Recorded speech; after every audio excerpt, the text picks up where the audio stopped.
Hello, everybody. Joseph Reed at the National Quartet Convention for Singing News. It is a great day here. We've got some great friends coming in and out of the Singing News studios at the LeConte Center. Thank you for watching Singing News TV and listening on Singing News Radio. You can get more information on Singing News TV by going to singingnewstv.com. And Singing News Radio streams 24 hours a day, 7 days a week on our free Singing News Radio app. Also at singingnews.com and on 50 radio stations across the country. Well, I got my buddy Walt here with me, man. Walt, it's good to see you again. Welcome back to the show. We had you here just a couple of years ago, yes, if I remember right. Yes, sir. That's true. And Walt Williams he's a soloist, a minister, and he has one incredible testimony. And I know, Walt, that we can't go into all the details due to time, but I would like for you to give us a little bit of background about your testimony, where God brought you from. I sure will. First of all, Joseph, thank you so very much for having me on It's your an honor program. to have you. I appreciate that so very much. You asked about my testimony. It is a long and winding road, and like I said, not all that much time to tell it, but I am a modern-day prodigal son, and that my story goes back to being raised in a Christian family. My dad is the pastor of a church, so I'm a PK. I was raised in that environment, but sometimes people can slip through the cracks. I was one of those evasive kids, that could just avoid detection on almost anything. But I tell you one thing, when I went astray big time. I ended up spending 28 and a half years in prison, and it was for second degree murder. And I tell you, when I was in that prison and different other ones, because I've been transferred to different places, the Lord showed his love and his grace and his mercy to me, not only through my parents, but through people that would come in, volunteers that would come in to visit, to bring the word, to bring the light into a dark place. So for 28 and a half years, I would be watching different programs on television. I had the opportunity to be a chaplain's clerk, the clerk of a chaplain, and for 5 different chaplains, as a matter of fact. And one time I was in that position, the chaplain said, well, order a bunch of tapes. And at that time, there were tapes and VHS. So I began to order the Southern gospel groups that I loved, that I kind of grew up hearing. And I would watch those with such fervor that it kind of transported me to that, everything from some of the old NQC stuff to the homecoming stuff of Bill Gaither to a lot of my favorite groups that we'd watch. Who were some of those groups? One definitely was the Bill Gaither, not only the trio, homecoming but the series, homecoming series that kind of got me going.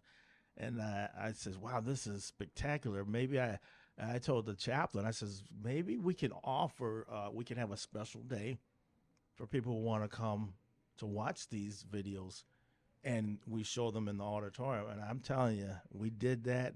And those programs, the auditorium was filled. We had 300 people capacity, and it was filled, sometimes standing room only.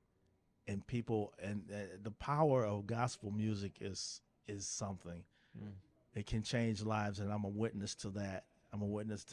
While I was in prison, and I saw people absolutely come to the Lord in some of those situations. And wow, that is powerful. And to know the impact not only that Southern gospel music had on you, but that in turn it had on the whole prison. Absolutely. And people's lives being encouraged, lives being changed. Yes. Who was one person would you say supported you the most, kept you encouraged the most while you were in prison? Or people? Maybe there's more than... I'd say my parents. They didn't forget about you, They did they, didn't Walt? forget. They could. I saw so many people whose families turning their backs on them. Mm. Were not able, for one reason or other, to communicate with them. Mm-hmm. But I'll tell you a story, and I don't know if I told it to you about the cookies for Christmas. How my mom, the first Christmas that I was not at home, my mom called the warden, and she says, "Warden, I know that my son's in custody and in jail there, but could I bring him some cookies for Christmas?" Because Christmas was a big thing in our family. It was huge. Mm-hmm. And the warden kind of laughed, and he says, "Well, yeah, you can bring him some cookies if you bring the whole county jail some cookies." Mm.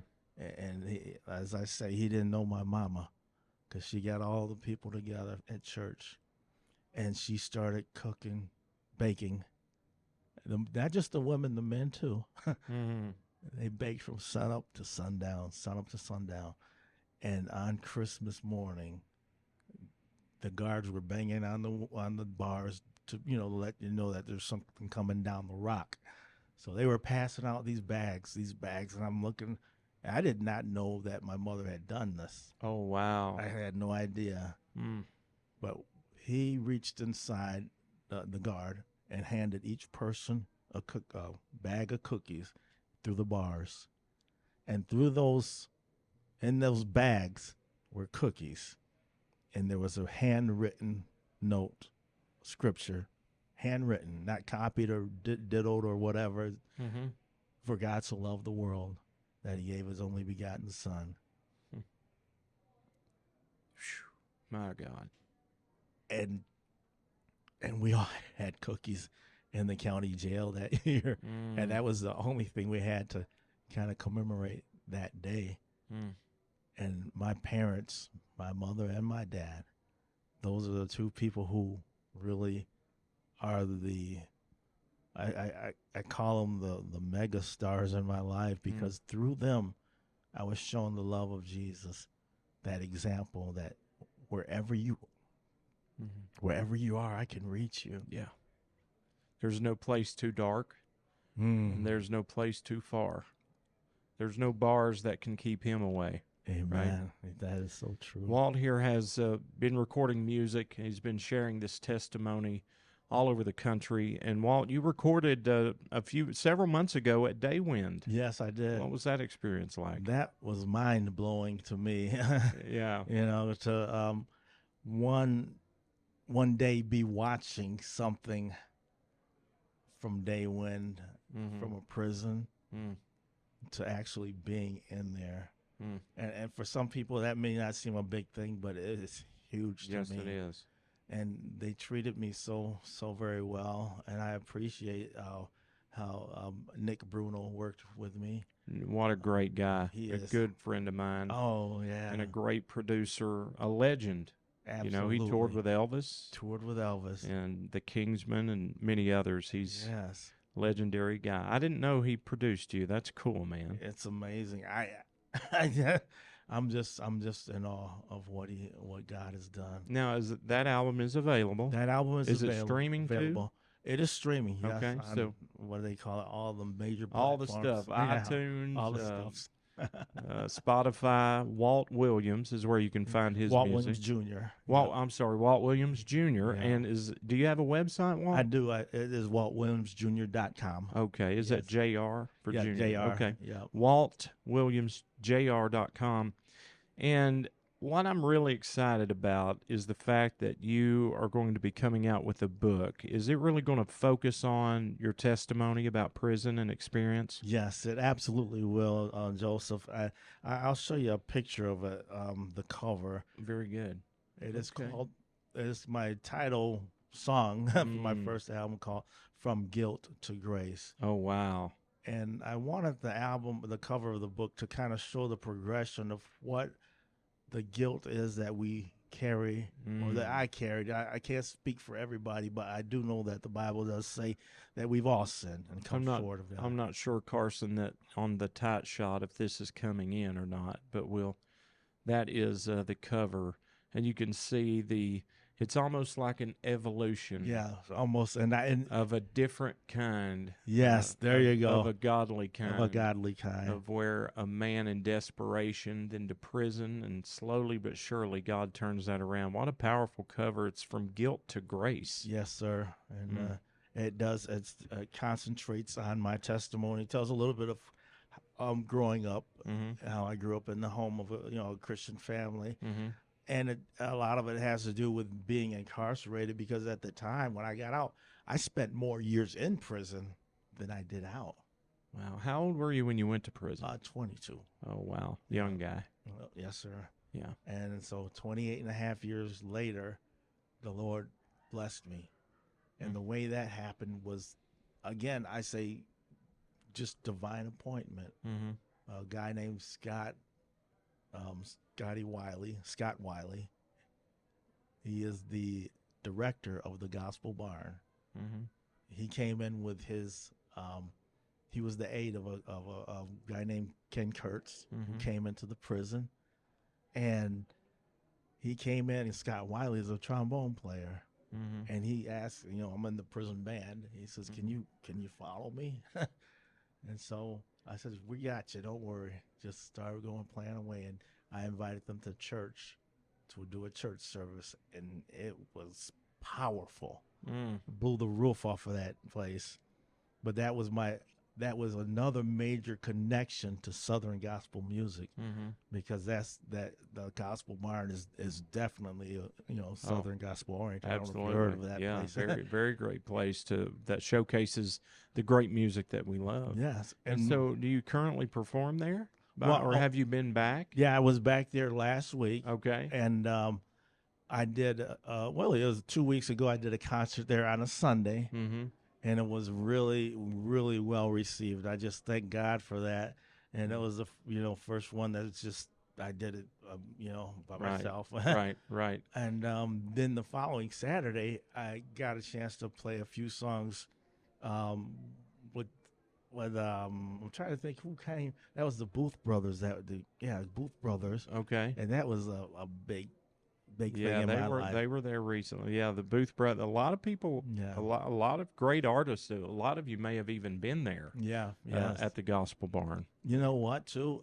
The Gospel Barn is like the thing that shot off a lot of things. I met my manager there, who has carried us up to this point, who's been, a blessing in our lives. His name is Wes Middlebush, and his wife, who co-manages, Ann Middlebush. They're great friends of ours, and I appreciate everything that they've done. I appreciate everything that my dad did, too, because he was there that Sunday, and it just happened to be his birthday. Oh, wow. And what just a great to have birthday. them sing happy birthday to him, it was just amazing. Yeah. Man, Walt, I'm going to tell you, we have to get you back on. I want you to come back and be a guest on my show pretty soon. I'm going to get with you. Yes, sir. And I want to be able to sit down with you at length and talk about this, because yes, I am just so intrigued and interested in your story. Will you come back and be on the morning show with Joseph Reed here pretty soon? Oh, absolutely. We can do it by phone or whatever we need to do, because this is such a what a powerful testimony, man. And right as I'm sitting here, I just feel the goodness of God right here in this place. Amen. He's been so good. And you've got people need to hear what you're talking about. Yes, sir. Man. God's real. Yeah, he is real. He is real. Grace is real. And we need other people to experience that in your testimony. Now, is this book going to be out soon? Do you have a release date? Probably by next Thursday. Oh, okay. Thursday. Real soon. Yep. Very good. And it is called From Guilt to Grace. It is Walt Williams Jr. Let me have that one more time. Yes, sir. From Guilt to Grace, Walt Williams Jr. The book will be available on Amazon, I believe, and wherever you find your books. My wife will be sure to pick it up. She is an avid reader. Oh, great. And Walt Williams Jr. on Facebook. You have a Facebook page, waltwilliamsjr.com, and you can stream all of his music by going to iTunes, Spotify, or any of those outlets and search for Walt Williams Jr., produced by my buddy Nick Bruno. Yes. Walt, we're going to schedule something for you to come back. But thanks for being with us at NQC this year, my friend. Thank you so much, God Joseph. bless you. Thank you for what you're doing and the lives you're changing. You. Walt Williams, ladies and gentlemen, Jr. Junior. For Singing News, I'm Joseph Reed.